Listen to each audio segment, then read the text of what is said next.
This is going to be the very first video out of many that we work on fractions.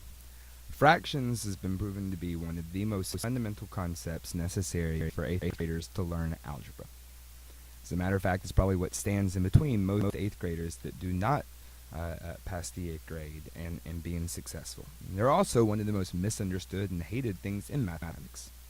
And the big reason is because we tend to think of fractions just in terms of parts of a whole and these kind of vague terms without clear definitions. So we're going to approach fractions a little bit differently than how you were probably taught. And hopefully this will help make connections between fractions and the work with whole numbers we've already done. Because honestly, there's no difference. So far, we've been dealing with the number line, where each mark is a unit of 1, and these are our whole numbers. If we wish to represent a value that lies between those marks, we have to subdivide. For example, if we wanted to represent a length that is a third of 1 third of the way between 0 and 1, we would have to make 3 equal segments between each unit of 1. We can now mark this first subdivision as 1 over 3, where the 3, which we call the denominator, tells us how many segments we've divided 1 into, and then the numerator tells us how many of those segments are being combined.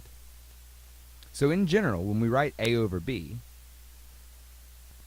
the unit length 1 is divided into b equal parts, and a of those segments are represented.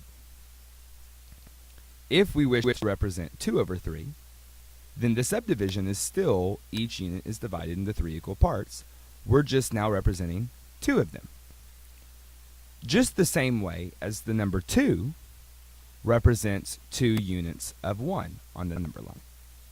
The number 2 over 3 represents 2 segments where each segment is 1/3 of 1.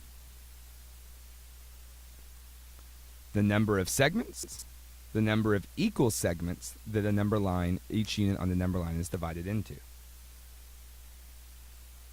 The top number is called the numerator and the bottom number is called the denominator, just for reference.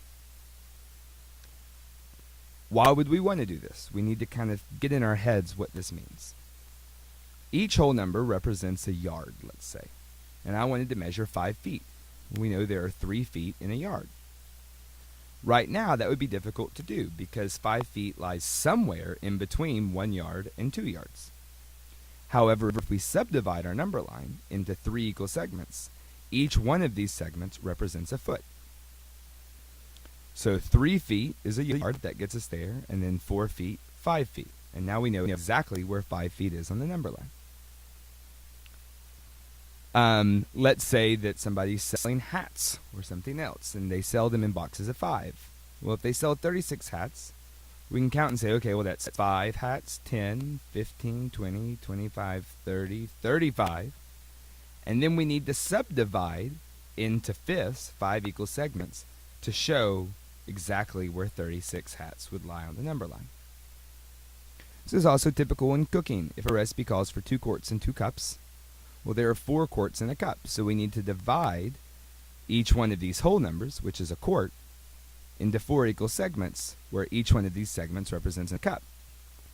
Now we can say we have 2 quarts, which is 8 feet, plus another 2 cups, which would land us right here on the number line. It's also important to recognize that it does not matter. It's commonly taught that if the top number is bigger than the smaller, it's improper.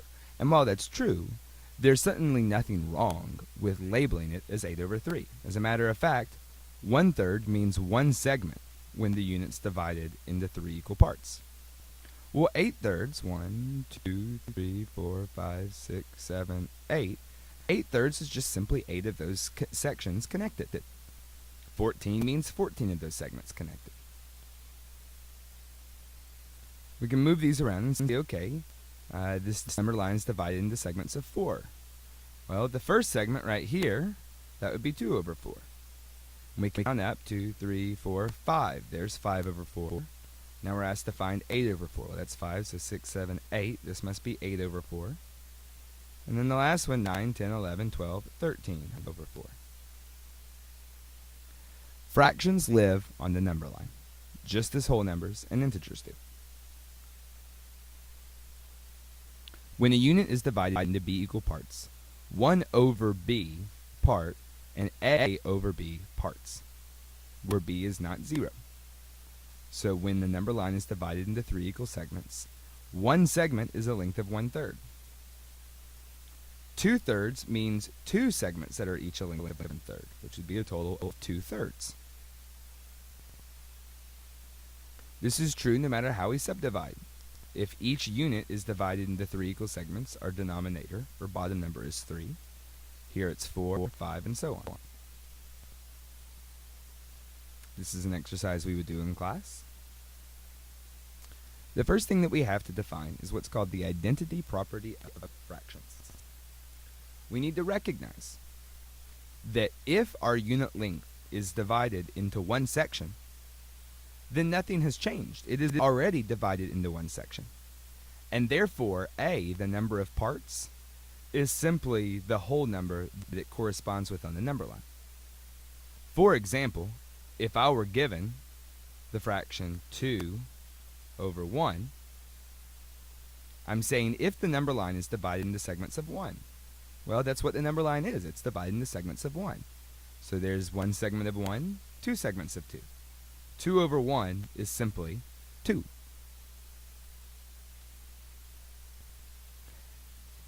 If a length of 1 is to subdivide into one segment, it's still 1. That's what we just said, and this is another visual representation of that. We can also recognize 3 plus 5 is the same thing. I kind of used the commutative property by rearranging it. But 5 over 1 plus 3, well, 5 over 1 is just 5. So yes, these two things are in fact equal. Now, we also need to recognize something about multiples. If you notice, once we have gotten, if our line is subdivided into segments of 3, there's 1/3, 2/3, and 3/3.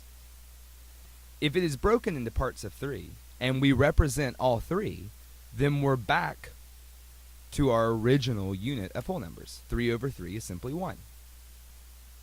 And the same thing applies if we then have 3 more of those segments, which would come out to be 2 times 3 over 3,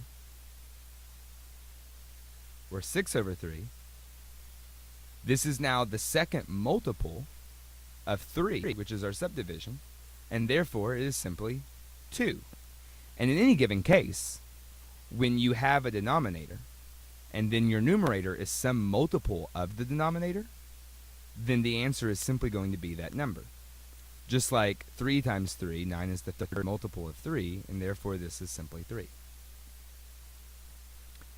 We need to be able to expand this out.